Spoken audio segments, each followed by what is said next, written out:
Hello, good afternoon. This is Diecast Looney, and I hope you're all doing well. In this afternoon's video, I thought I'd show some of my favourite vintage Matchbox pieces from my vintage collection.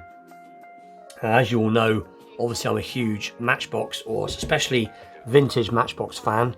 And what gave me the idea to show some of my favourite pieces was I was watching Chris from Chris's Junkyard Designs yesterday, and he was showing some of his favourites, or at least some of his pieces from his Matchbox collection. So I thought, why not? Let's do something fun and show some of my favourite pieces from my collection. And the hardest part about that is I've got about 400 vintage pieces in my collection now, and I like pretty much all of them. So I've just picked out about, I don't know, 10 or 11 of my favourite pieces. And I thought, why not? Let's turn it into a challenge video as well while we're at it. So, hence for the title being called Pick Your Vintage Challenge. So basically, you can either do what I've done and show some of your favourite Matchbox pieces, or if you want, you can show some of your favourite corgi pieces, or some of your favourite Hot Wheels pieces. But as long as it's vintage, you can show it. Or if you want, you can mix and match. But that's why the title of the video is Pick Your Vintage challenge. Pick your vintage challenge. Anyway, so you get the gist of it. Or you can just watch the video and just watch my showcase of some of my favourite Matchbox cars. It's all entirely up to you. Anyway, with that, we'll get straight into it. And we're going to be taking a look at the Matchbox Superfast Renault 17. Now this one is in as good a condition as the day it left the factory. Is pretty much what I call box condition. It has got its box, fun enough. See, it's there. A lot of these I'm going to be showing have got their box. I was lucky enough to get this from Tyrone at Building the Ultimate Matchbox Collection. Actually gave me this, along with some others. Excuse me. I have a couple of other versions of this which aren't as tidy, but like I said, I was lucky enough that Tyrone sent me this one. So it is in very, very nice condition. It has the awesome snapped when you shut the doors. Oh, there you go. Not done now. No, there you go. But it is in particularly nice condition. It is. I'm trying to think what colour it is. I think it's classed as a red, but it's like an orange colour. So that's going to be the first piece. It is from about 1974, I believe. Yeah, there we go. Copyright 1974, so it's 74, 75. So it is in remarkably good condition. So that's going to be the first piece. Then, staying with the orange cars, the next one is going to be another Matchbox Superfast from about 1976, I believe. And this is the BMW CSL. Again, this does have its box with it. I'm just checking the box. Yeah, CSL. And this is something that I bought fairly recently. I have shown it fairly recently on the Vintage Matchbox Mondays episode, and I was particularly happy when I got this because I had this as a kid and used to be very fond of this particular car, one I had. And like I said, you can get them on eBay. They are fetching sort of £35 to £40 something now, so they get quite expensive. But I was lucky enough to find this right near my house. And like I said, this has come from the same collection as a lot of the cars I've been showing on my Vintage Matchbox Mondays episodes. But it is a very, very cool piece. And I didn't pay a lot for it. I can't remember what I paid for this now. I really can't remember. It wasn't a lot. It might have been possibly a tenner. £10. Now, it has got a funny pillar there. But that's an actual factory defect. That's Matchbox's quality for you back in the day, because if it was actually something that happened after manufacture, excuse me, it would have been a lot different. There'd have been a crack in the window and probably split paint. But this was done before it was painted by the looks of it. But it doesn't matter to me. It's still an awesome looking piece. Doors do open quite nicely. This one doesn't snap shut. Some did, some don't. But anyway, so that is the BMW 3 litre CSL, I believe.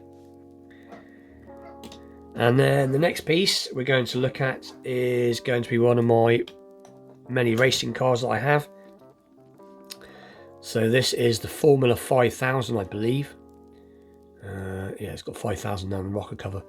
I'm not sure of the date, to be honest. A little look.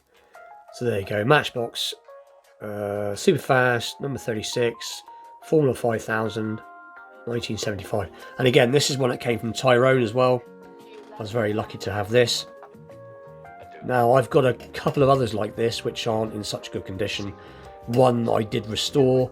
They came in a few colour variations in this particular car. They came in an orange and I believe a blue. And I've got both variations. Lose my voice. I've got both variations, funnily enough. One's really tatty. One was, and I restored it and put it back to the original orange colour. And this is the red version with the Champion and the Texaco stickers. So, very, very nice condition. So it's another particular favourite. And again, I have the box to it, which is in good condition. And then staying with the whole racing car from Matchbox of that era, we got this one, which is the Team Matchbox. But it is a completely different casting. It's a race car from the same sort of era, but it's not the same race car, as you can see. Let's have a little look what it is. It is the no, it's not Matchbox Superfast. This one's slightly older. There you go, number 24, Team Match, just says Team Matchbox. But again, in really, really nice condition. There's a completely different engine on it. Like I said, if you look at them, they are completely different, actual fact. So there you go. One is red, one is a dark red. This one made it all the way from Australia, from where Tyrone lives.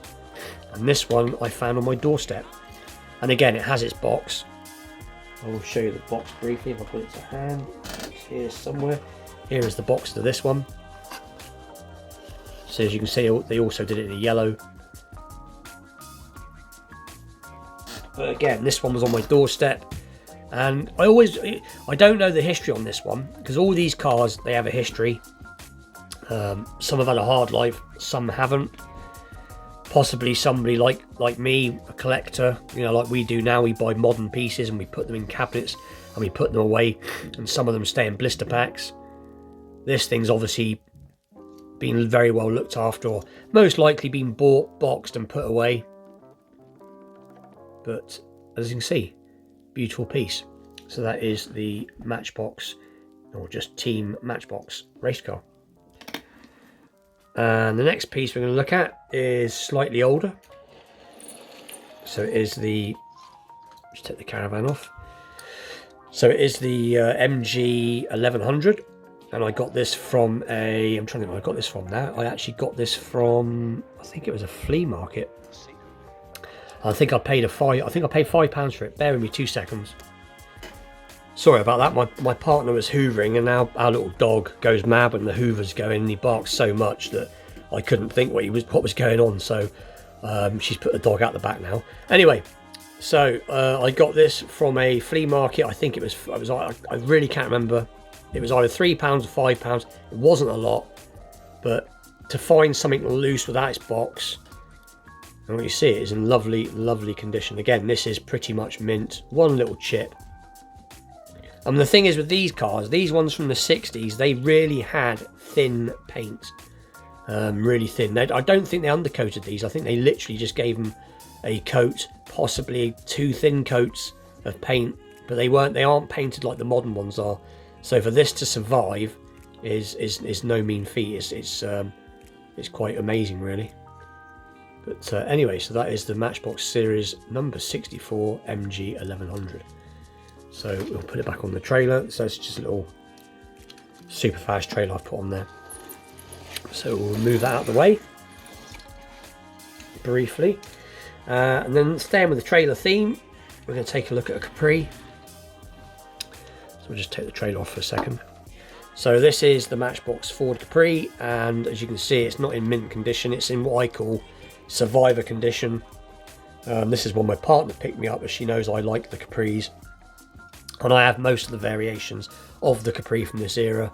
I have the plain orange, I have the orange with the black bonnet, I have the pink with the black bonnet. I'm trying to think if there's anything else. And I've also got the hot rocker, a couple of the hot rockers. but I didn't have this particular one. And again, these are fetching quite a lot of money on eBay. So again, my partner found this local to our area. It wasn't expensive, possibly a couple of pounds, but it's not in too bad a nick. You know, the wheels are nice, it still rolls well. It's obviously been played with, but it's obviously been loved. And most likely these chips, this is just from being stored away by the person that probably sold it, I expect. Probably when he acquired it, it was probably pretty much near mint. That is something that does happen, unfortunately, with pieces when people sell them on car boot sales and different things. They do just get chucked into boxes. But this is, like I said, this is what I call survivor condition. So it's not mint, but it's not play worn. So a little look at the engine. There you go. So very cool. And the little caravan, again, this is another car boot find. And again, this is sort of Matchbox super fast. Number 31 caravan. It's 1977, so it's the same age as me. It's 46 years old. And it does have a little opening door. It does still work. A little bit stiff. These always were a little bit stiff, but it does function. It's just it gets catched on the bottom there, but pretty cool. It does have some interior detail, not that you can probably see it through the windows. Has got a sink and a side unit and what have you. But anyway, let's put it back onto the Capri and move it out of the way. And then the next one is going to be another one that I got from Car Boot, and this is, I believe, a Mercury. Not quite sure what this is. Mercury Cougar? No, Mercury Villager. I can't remember. It's a station wagon anyway. And again, I didn't pay a lot for this. I think it was a couple of quid. And again, it's in pretty nice condition. So there you go, number 14. I can't quite see what it says. Cougar Villager. Don't know. Anyway, it's in pretty good condition. There you go. You've got Mercury on the back. And obviously the tailgate goes down. It does roll nice. So that is that. What next? Another oldie. This Ford Mustang. I think it's either a 64 or a 65 Ford Mustang. I think it's based on the 64, possibly. Made in England by Leslie, Matchbox Series number 8 Mustang. But again, I've never found one of these in good condition. They've always been beaten to death. This one has got all its tyres. The steering still works nicely. The car is really nice. Somebody at some point, by the looks of it, has stuck a heated pin through the glass, because there's a perfect hole through the glass. But other than that, it's the only thing that lets it down. But again, wasn't expensive. And again, it's in it's an acceptable, what I call survivor condition. With an awesome red interior. So that is the Mustang. And like I said, I think it's based on either the 64 or the 65. I'm not quite sure. I just imagine the 65. Anyway, that's the Mustang. What next? We'll take a look at the Dodge Charger Mark III. So there we go, in what looks like a pinky purple colour with the strange little hatch that lifts up. So again, in quite nice survivor condition. Again, it's not mint, but it's not. There you go. It wasn't. Say survivor condition, I drop it. But as you can see, it's in nice condition, and apart from when I just dropped it, it has been looked after. So again, pretty cool. The next one is a Porsche 944, and it's in quite an unusual livery. This is the first one I've ever seen. It's in a Duckham's livery. I've got quite a few of these in my collection in different various liveries: black, red, green. Some say Porsche, some don't. But this is the first one I've seen with a Duckham's livery, so it is different. Apparently it's quite unusual, but nonetheless it is in quite nice condition. Again, it's in, I'd say, good survivor condition. Got a little bit of bumping going on the roof there, but a lot of that is because I think it was stored somewhere that was quite damp. The box was in really bad condition. The box had, like, even though it's made out of cardboard, it almost melted around the car. So, but it hasn't ever been played with. It has got loads of suspension, rolls nice. Doors do open quite nicely, shut with a nice snap. So that is the Duckham's Porsche 944 Turbo. Now this one I always have a job to pronounce. So it is the, where is it to? Monteverdi. But anyway, again, I've got a couple of these and they are quite tatty. But this one, again, is in great survivor condition. Again, not mint, but it has survived. Like I said, I categorise all my cars either play worn, which is what they are,